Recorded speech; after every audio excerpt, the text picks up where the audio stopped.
Trading की सच्चाई ये है कि ये समझना गलत होगा कि कुछ लोग सोचते हैं कि डेली इंटरडे ट्रेडिंग करके हम प्रॉफिट बना सकते हैं। तो इंटरडे ट्रेडिंग की सच्चाई ये है कि जब आपको जैसा ट्रेड मिलता है वैसा ट्रेड करना पड़ता है। असल में इंटरडे ट्रेडिंग का मतलब लोग समझते हैं कि हमें डेली ट्रेड करना होगा। तो डेली ट्रेड नहीं मिलती है, मार्केट के हिसाब से चलना पड़ता है। और इंटरडे ट्रेडिंग के लिए काफ़ी सारी स्ट्रेटजी हैं।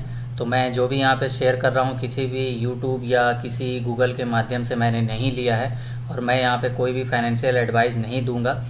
दो इंडिकेटर की मदद से यहाँ पे मैं आप लोगों को बताने वाला हूँ कि मैं इंटरडे ट्रेडिंग के लिए कौन सी स्ट्रेटजी यूज़ करता हूँ, और मैं खुद भी ये स्ट्रेटजी यूज़ करता हूँ। तो चलिए स्टार्ट करते हैं। यहाँ पे सबसे पहले तो मैंने BTC USDT का पेयर लिया है, जो कि एक क्रिप्टो का करेंसी पेयर है। इसके बाद आप इसको बाइनेंस पे भी यूज़ कर सकते हैं, बिटमेक्स पे भी यूज़ कर सकते हैं। ये स्ट्रेटजी हर जगह काम करेगी। अच्छा, फॉरेक्स ट्रेडर के लिए मैं बताना चाहूँगा कि अगर आपने फॉरेक्स की आईडी अभी तक नहीं बनाई है तो डिस्क्रिप्शन में लिंक दिया हुआ है, ठीक है। तो फॉरेक्स पे भी अगर आप ट्रेड करना चाहते हो तो इससे रिलेटेड भी कोई सवाल हो तो हमें कमेंट बॉक्स में ज़रूर लिखा करें। तो यहाँ पे क्रिप्टो करेंसी का पेयर है BTC USDT, और ये बाइनेंस का करेंसी पेयर मैंने लिया है। चार्ट यहाँ पे मैं ले लेता हूँ 4 आवर का, सॉरी मैं 30 मिनट का चार्ट ले लेता हूँ क्योंकि इंटरडे से रिलेटेड यहाँ पे क्वेरी है। तो BTC USDT के पेयर पे मैंने 30 मिनट का चार्ट ले लिया, और यहाँ पे एक इंडिकेटर प्लॉट करेंगे। सबसे पहले तो यहाँ पे टाइप करते हैं RSI, relative strength index select करेंगे। सेलेक्ट करने के बाद इसकी जो सेटिंग है 14 की सेटिंग डिफ़ॉल्ट रहती है, तो इसको 21 करेंगे, और सोर्स क्लोज पे है तो इसको वैसे ही रहने देंगे जैसा पहले से है। लेंथ मैंने सिर्फ चेंज किया है, इस बात को आप समझ लीजिए, 21 किया है क्योंकि मुझे 21 कैंडल के एवरेज प्राइस को कैलकुलेट करवाना है। मतलब कि 21 कैंडल की जो क्लोजिंग प्राइस है इसको कैलकुलेट करके एक एवरेज प्राइस निकाल करके हमें ये देता है, इससे ये मुराद है। तो पहले ये 14 कैंडल के प्राइस को देता, अभी ये 21 कैंडल को देगा क्योंकि 21 में ज़्यादा नाइज नहीं होती हैं। 14 के RSI में क्या होता है कि बार बार ओवरबॉट या ओवरसोल्ड लेवल पे जल्दी जल्दी जाता है और फेक सिग्नल ज़्यादा मिलते हैं। तो मैंने 21 का लेंथ ले लिया है। इसके बाद इसको स्टाइल भी यहाँ से चेंज कर लेते हैं, वाइट कलर ले लेते हैं। RSI का जो यहाँ पे आप देख सकते हैं पर्पल कलर का मैंने पहले लिया था जो कि डिफ़ॉल्ट सेटिंग थी। अब इसको यहाँ से ओके कर लेते हैं।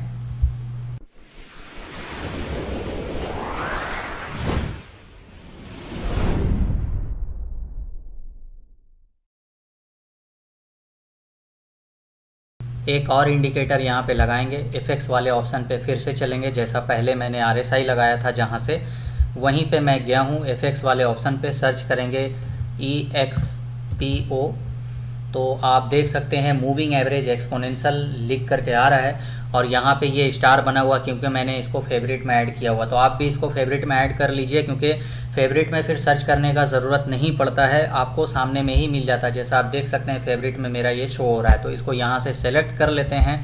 इसके बाद ये डिफ़ॉल्ट सेटिंग के हिसाब से प्लॉट हो गया है चार्ट में, और फिर यहाँ पे EMA 9 क्लोज लिख करके आ रहा है। तो ये भी क्लोजिंग प्राइस के ऊपर सेट किया हुआ है डिफ़ॉल्ट सेटिंग, तो क्लोजिंग प्राइस पे ही रहने देना है। लेकिन इसकी जो इनपुट है लेंथ में आपको लेनी है 50, ठीक है, क्योंकि RSI का जो 50 का लेवल है इसके हिसाब से ये स्ट्रेटजी काम करता है। 50 के ऊपर 60 70 चला जाता है RSI, तो मैंने यहाँ पे लेंथ लिया है 50, और इसको कर लेते हैं ओके। लेकिन इससे पहले इसका जो कलर है ये थोड़ा सा अट्रैक्टिव नहीं है, मैं ले लेता हूँ येलो, और येलो मुझे बहुत ही अच्छा लगता है। आप अपने हिसाब से कोई भी कलर ले सकते हैं, कलर में कोई ये नहीं है, कोई इशू नहीं है, आप अपने हिसाब से ले सकते हैं। लेकिन EMA 50 जो लेंथ मैंने ली है इनपुट में जा करके ये आपको सेम ही रहने देना है। बाकी कोई भी सेटिंग मैंने चेंज नहीं किया है, बाकी कोई सेटिंग आप चेंज कर सकते हैं अपने हिसाब से अगर करना चाहें तो। और मैं यहाँ पे कोई फाइनेंशियल एडवाइस नहीं दे रहा हूँ किसी भी ट्रेडिंग को, चाहे आप क्रिप्टो में करते हो, चाहे फॉरेक्स में करते हो, कहीं भी ट्रेड करते हो, अपनी खुद की एनालिसिस के ऊपर ही काम करें, ठीक है।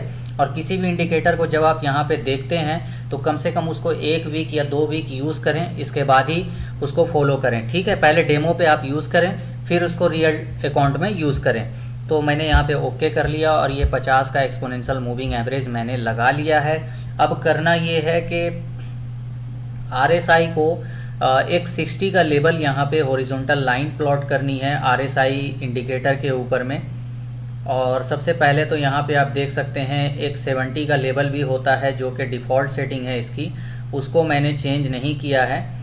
तो 60 के लेवल पे एक हॉरिजॉन्टल लाइन इस तरह से लगा लेते हैं और ये परफेक्ट 60 नहीं हुआ है तो इसको सेटिंग में जाके कर लेते हैं कोऑर्डिनेट ऑप्शन से 60.00 और ये 60 हो गया, लेकिन थोड़ा सा ये पतला है तो शो नहीं करेगा।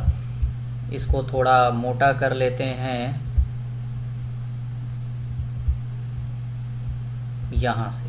ठीक है, अब ये क्लियर शो हो रहा है आप लोगों को। इसके बाद आप देख सकते हैं ये जो मैंने 60 पे लिया है, तो सबसे पहले आपको ये करना है कि जिस टाइम फ्रेम पे काम करना है उससे थोड़ा सा बड़ा टाइम फ्रेम लेना है। अच्छा, कौन सा टाइम फ्रेम पे कौन सा टाइम फ्रेम यूज़ करना है, इसके लिए ऑलरेडी टेलीग्राम का लिंक डिस्क्रिप्शन में दिया हुआ है, वहाँ से आप कांटेक्ट कर सकते हैं। और हमें प्लीज़, मैं एक बात और बोलना चाहूँगा यहाँ पे कि व्हाट्सअप पे मैसेज ना करें, क्योंकि मैं व्हाट्सअप ज़्यादा यूज़ नहीं करता। और बिल्कुल भी डायरेक्ट आप कॉल करने की कोशिश ना करें, क्योंकि मैं थोड़ा सा समय कम रहता है, ज़्यादातर क्लासेज में मैं रहता हूँ और लाइव क्लासेज चलते हैं तो उसमें समय ज़्यादा निकल जाता है, जबकि कभी कभी स्क्रीन पे रहता हूँ तो फ़ोन साइलेंट रहता है, तो इसलिए समझ में नहीं आता। तो आप टेलीग्राम पे मैसेज करेंगे तो इससे क्या होगा, मैं पीसी पे रहता हूँ तो टेलीग्राम इंस्टॉल है, वहाँ पे मैसेज आएगा तो मैं रिप्लाई दे सकता हूँ। तो ठीक है, कोशिश करें कि टेलीग्राम पे ही मैसेज करें, लिंक डिस्क्रिप्शन में दिया हुआ है। अब यहाँ पे मैंने 60 का लेबल लगा लिया है। लगाने के बाद सबसे पहला काम आपको ये करना है, जब RSI 30 पे जाता है, अब देख सकते हैं ये 30 पे टच हुआ है, 30 से नीचे भी जा सकता है, कोई बात नहीं है, लेकिन 30 से कम नहीं होना चाहिए, 29 भी नहीं होना चाहिए, बिल्कुल 30 से नीचे होना चाहिए या 30 ही होना चाहिए। ऐसा नहीं कि 29 हो गया और चलो बस फॉलो कर लेना, वैसा नहीं करना है। आपको कम से कम 30 होना चाहिए, उससे नीचे 29 ले सकते हैं, 28 ले सकते हैं, लेकिन 31 नहीं होना चाहिए। 30 से ऊपर का नहीं होना चाहिए, 30 से नीचे का ही होना चाहिए।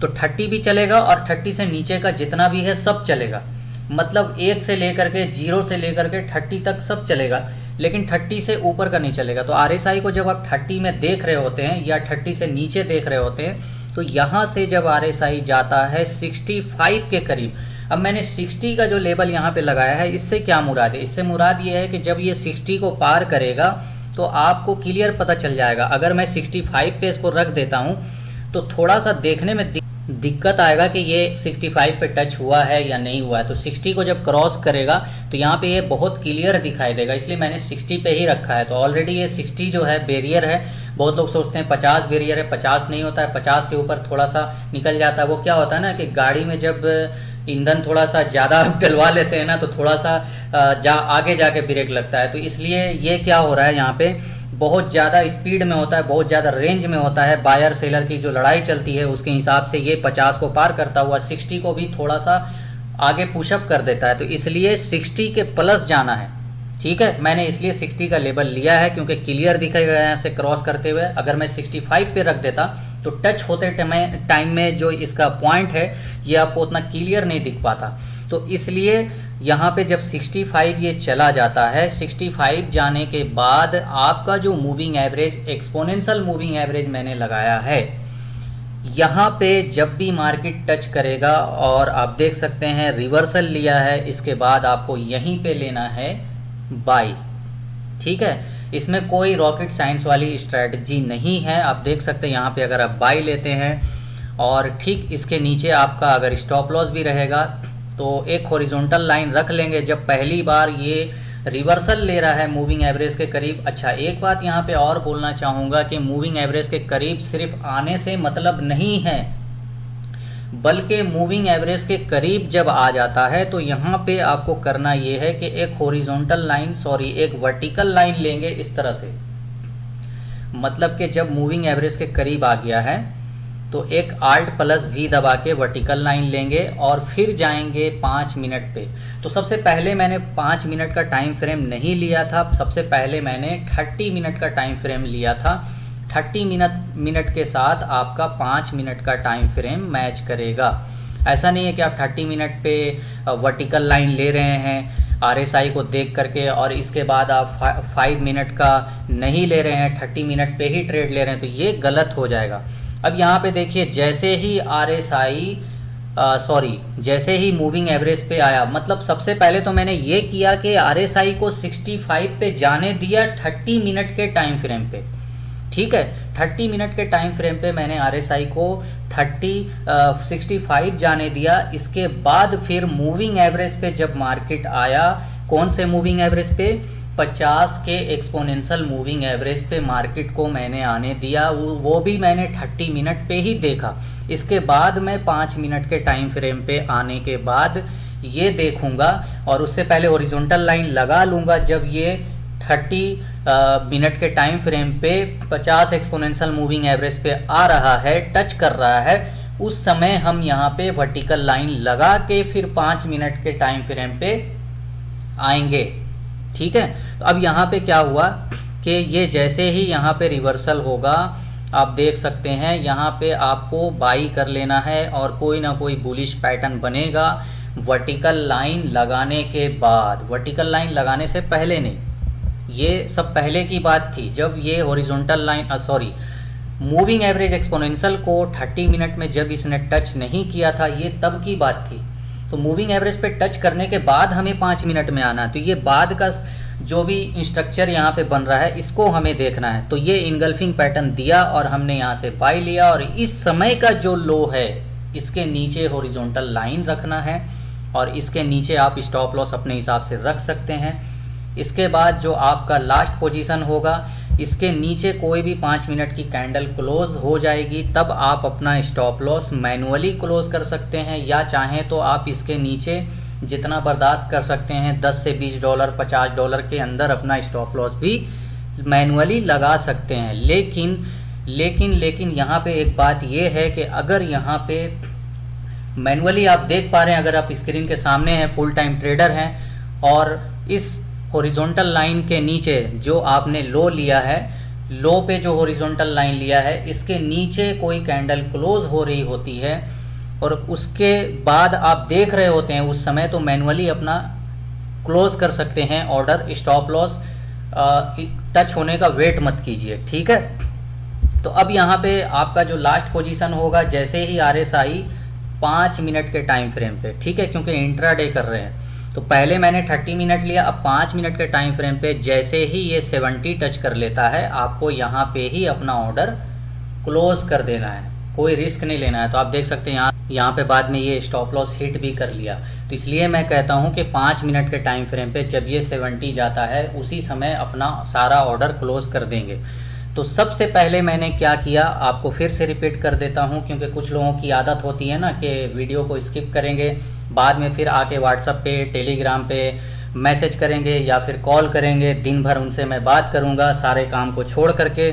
अगर मैंने कुछ गलत सलत बीच में जवाब दे दिया, क्योंकि भाई अब इंसान का जुबान ही है, थोड़ा सा कभी कभी स्लिप हो जाता है लोड ज़्यादा होने की वजह से। तो कुछ लोगों का शिकायत रहता है, सर आप टेंशन ले लेते हैं। नहीं, मैं टेंशन नहीं ले पाता हूँ। दिक्कत ये है सर कि वीडियोज़ में सारी चीज़ें दी जाती हैं, अगर आप उसको ठीक से नहीं देख पाते हैं तो फिर मैं आपकी मदद नहीं कर सकता। वीडियो में दिया हुआ बकवास अगर आप सुनने का कैपेसिटी नहीं रख सकते, तो फिर आप कभी भी, कोई भी यूट्यूबर आके आपको नहीं सिखा सकता। तो मैं कोई यूट्यूबर नहीं बनना चाहता हूँ। मेरा ये रहता है कि मैं खुद जो भी एनालिसिस करता हूँ उसको शेयर करता हूँ। मैं यहाँ पे कोई भी कॉपी पेस्ट नहीं कर रहा हूँ, ठीक है। तो आप यहाँ पे देखिए, जब ये 30 मिनट पे मैंने लगाया, तो सबसे पहला काम मैंने किया है, 30 से RSI 30 से 65 गया है डायरेक्ट। अब इसको पीछे कर लेते हैं। यहाँ पे भी आया था, लेकिन ये 35 पे था। मैंने क्या कहा था, 30 से ऊपर नहीं होना चाहिए। जब ये 30 के नीचे या 30 तक टच कर लेता है, इसके बाद आपको 65 जाने देना है। और ये जो 65 तक जा रहा है, इस बीच में कोई भी काम नहीं करना है, बिल्कुल साइलेंट रहना है। आँखों से काम करना है, हाथों से नहीं। मतलब आँख से देखना है, हाथ से छूना नहीं है, सिर्फ देखना है कि 30 से 65 जा रहा है या नहीं जा रहा। आप चाहे तो अलर्ट भी लगा सकते हैं। अभी तो टाइप ट्रेडर में एक बेहतरीन ऑप्शन भी आ गया अलर्ट का, तो फिर क्या दिक्कत है भाई। आप परेशान होते रहते हो भाई, सर बाई लेंगे या सेल लेंगे, ग्रुप में आके सवाल करते रहते हो, तो इसमें आपका समय जाता है। आप अगर उसी चीज़ को सीखने में टाइम दोगे तो आपका ही फ़ायदा है। इसलिए यहाँ पे 65 के करीब जाने दो बड़े आराम से। 30 to 65 when RSI will be 30 to 65, no रुकावट। थोड़ा सा इंग्लिश जो है मिक्स है मेरा, यहाँ पे कोई रुकावट नहीं होगा आपको, विदाउट स्ट्रेस के ये चला जाएगा बड़े आराम से 30 से 65। और कभी कभी क्या होता है कि 50 को छू के रिटर्न आ जाता है, तो इसलिए मैं 65 बोल रहा हूँ। अगर ये 50 को, जैसे कि ये चीज़ जो यहाँ पे हुई है यहाँ भी हो सकती थी, 50 को छू के ये रिटर्न आ सकता था, लेकिन जब ये 65 पे चला जाता है तभी आपको वर्टिकल लाइन लेनी है। अब वर्टिकल लाइन कब लेनी है? सबसे पहले तो 65 पे जाने देना है, फिर वर्टिकल लाइन लेना है मूविंग एवरेज के करीब आने के बाद। मतलब कि ऐसा नहीं है कि अब यहाँ पे ये 65 को टच किया और मूविंग एवरेज पे यहाँ पे आया तो मैं वर्टिकल लाइन यहाँ लूँगा, जी नहीं। The first impression is last impression कहने का मतलब है कि जब पहली बार मूविंग एवरेज के करीब आ जाएगा, पहली बार 65 जाने के बाद, पहली बार फिर से रट लीजिए, 65 जाने के बाद पहली बार जब मूविंग एवरेज के करीब जाएगा तब हमें वर्टिकल लाइन लेना है। इसके बाद हमें 5 मिनट के टाइम फ्रेम पे जाना है, ठीक है। थोड़ा सा यार आज मैंने कुछ ज़्यादा बोल दिया हो तो इसके लिए माफ़ी चाहूँगा, लेकिन क्या है कि रिपीट करना पड़ता है, सब लोगों का माइंड एक जैसा नहीं होता है, तो इसलिए समझाने के लिए थोड़ा सा तो मेहनत करना पड़ता है। अब यहाँ पे आप देखेंगे कि ये जैसे ही आपने वर्टिकल लाइन लगाया और इसने टच किया था, वर्टिकल लाइन लगाने का कोई ख़ास मकसद नहीं, ये कोई इंडिकेटर नहीं है। नीचे जब ये एक रिवर्सल लिया, यहाँ पे इनगल्फिंग पैटर्न बना, इनगल्फिंग कैंडल के बारे में ऑलरेडी वीडियो अपलोड किए हुए आप देख सकते हैं। इसके बाद यहाँ से हमने लिया बाई और इसके नीचे जो लो बनी है इसके नीचे हमने स्टॉप लॉस लगाया। और मैंने क्या कहा कि 5 मिनट के टाइम फ्रेम पे जब RSI 70 पे चला जाएगा तो अपना ऑर्डर क्लोज कर देंगे, फिर कोई बाई हम नहीं लेंगे। और इसके बाद ये देखिए बाद में अपना स्टॉप लॉस वाला एरिया छुआ। अच्छा, स्टॉप लॉस इस हॉरिजॉन्टल लाइन के, जो लो के हिसाब से हमने हॉरिजॉन्टल लाइन लिया था, इसके नीचे 10, 20, 30 डॉलर लगा के रखेंगे। ऐसा नहीं है कि सर ने बोला है तो भाई यहाँ से तो ऊपर ही जाना है, नीचे तो आना नहीं है, वैसा मत करो भाई। 5 मंजिला इमारत से मत कूदो, देखो यहाँ से क्या हुआ है। तो ये सब कहना गलत होगा कि अगर कोई स्ट्रेटजी आप यूज़ कर रहे हैं और RSI 70 या 65 चला गया अब तो नीचे आना नहीं है, ऐसा सोचना मत कभी। RSI हो या मैकडी हो या कुछ भी हो, आप अपना स्टॉप लॉस लगा के रखना, क्योंकि मार्केट अगर 500 डॉलर एक बार गिर जाता है तो नीचे गिर जाता है तो फिर आपको कौन बचाने आएगा यहाँ पे, जब आपका इन्वेस्टमेंट ही नहीं रहेगा तो फिर आप आगे क्या काम करेंगे। तो इसलिए मैंने कहा 70 पे क्लोज करना है। और आप देखिए इसके बाद इसने धड़ाम से मतलब कि वो क्या होता है ना कि जब इसको जाना था तो इसको कोई रोक नहीं पाया तो फिर ये गया आराम से। तो इसलिए ऐसा नहीं करना है, ठीक है। स्टॉप लॉस लगा के रखना है। और मिलते हैं नेक्स्ट वीडियो में नई स्ट्रेटजी के साथ। अगर इसके अलावा कोई सवाल हो तो हमें कमेंट बॉक्स में ज़रूर लिखें। और मैं बार बार बोलता हूं कि फॉरेक्स ट्रेडर के लिए काफ़ी सारे सवाल जवाब रहती है, तो उसके लिए कमेंट बॉक्स में हमें ज़रूर लिखा करें। टेलीग्राम का लिंक भी दिया हुआ है फॉरेक्स ट्रेडिंग के लिए, अगर आप अभी तक आईडी नहीं बना पाए हैं तो डिस्क्रिप्शन में उसका भी लिंक दिया हुआ है। बस इजी के लिए, ऐसा नहीं है कि मैं कोई रेफरल लिंक आपको प्रमोट कर रहा हूँ, आपको आसान हो इसलिए मैंने लिंक डाल दिया। वो क्या है ना कि कुछ लोग लेज़ी होते हैं, तो यार मिलते हैं और थोड़ा सा माफ़ ज़रूर कर देना क्योंकि आज थोड़ा सा ज़्यादा हो गया। मिलते हैं नेक्स्ट वीडियो में नई स्ट्रेटजी के साथ। Okay, thanks.